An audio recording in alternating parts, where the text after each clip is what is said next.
The Texas Senate's Education Committee has approved school choice legislation, with the full chamber expected to take a vote as early as next week. This is Wednesday, January 29th, 2025.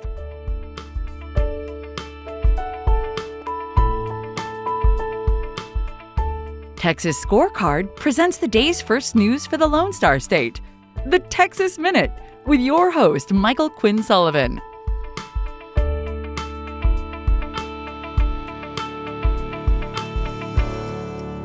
We are halfway through the week. Thanks for spending part of your Wednesday with the Texas Minute. Texas Scorecard offers a variety of shows and podcasts, including great programs from media personalities like Sarah Gonzalez and Chris Salcedo. You can find a complete listing of those at texasscorecard.com. Let's jump into today's news.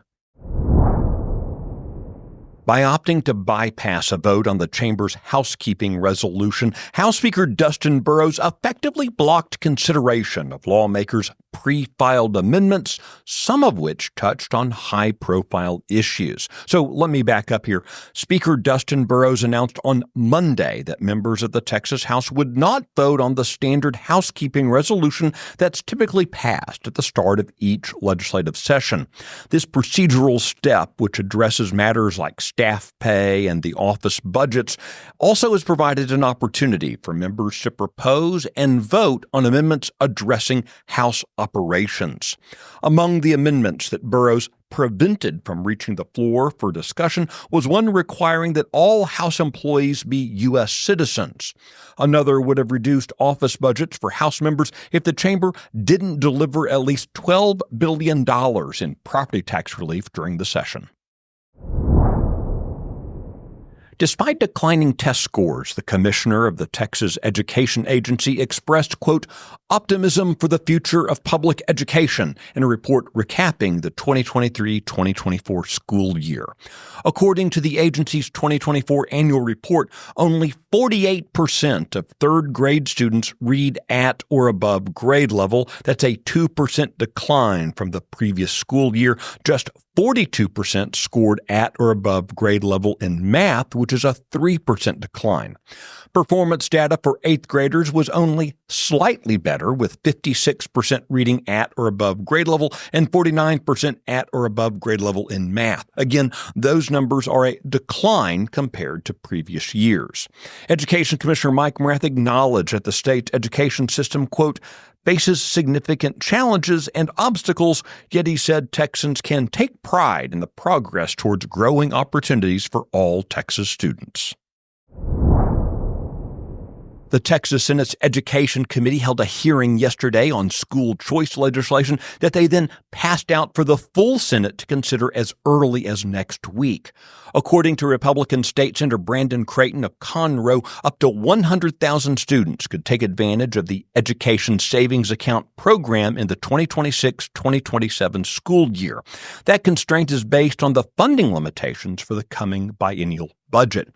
That action in passing the legislation in the Senate committee came on the heels of a new opinion poll being released from the University of Houston. It found that more than 2/3 of Texans support legislation enacting education savings accounts. Demographically, 70% of Latino Republicans said they support ESAs, as did 70% of white Republicans. On the Democrat side, 61% of Latino Democrats and 66% of black Democrats support ESAs. The lowest support for education savings accounts came from white Democrats, who nonetheless clocked in their support at 52%. All that adds up to a pretty winning political issue. The Texas Minute will be right back. The Luke Macias Show is your access to what happens behind closed doors in Texas politics. Listen weekly to me, your host, Luke Macias, as I break down what is actually happening in conservative politics in the Lone Star State, a state that we all love and cherish.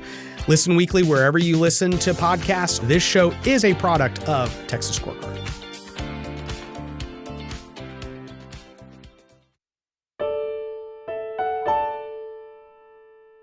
In yet another concerning development involving the operations of the Texas lottery, Lotto.com has reportedly begun offering free lottery tickets to customers of the AMC theater chain, regardless of the theater-goers' ages. This latest revelation comes on the heels of similar activity directed at Uber customers. The specific instance reported to Texas Scorecard involved someone purchasing tickets for their kids to go see Sonic the Hedgehog 3. Since no age verification is required to buy tickets for PG-rated movies, the lottery push potentially exposes minors to online gambling, which of course is a violation of state law. This latest instance of aggressive lottery marketing comes as the former executive director of the Texas Lottery has been widely exposed as a rogue actor. During Gary Grief's tenure, the Lottery Commission has been accused of systemically undermining state law and long-standing agency rules. A recent report by the Texas Sunset Commission revealed how online lottery ticket sales proliferated under Grief's watch despite laws to the contrary. Rob Kohler is a lobbyist for the Christian Life Commission. He asserts that since the Lottery Commission has allowed couriers to act as merchants of record on behalf of the state lottery, the movie ticket advertising violates Texas government code. You can find the details of all the stories mentioned today and keep up with the latest news by visiting TexasScorecard.com. This edition of the Texas Minute was based on the original reporting of Brandon Waltons, Aaron Anderson, Luca Cacciatore, Emily Medeiros, and Daniel Greer. It was produced by Nick Shepard. If you enjoy the Texas Minute, please give us a rating on your podcast app. This is the easiest way you can help others find the show. I look forward to seeing you out around the Lone Star State. Have a great day.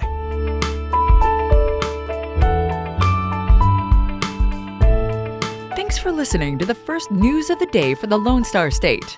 This has been the Texas Minute with your host, Michael Quinn Sullivan.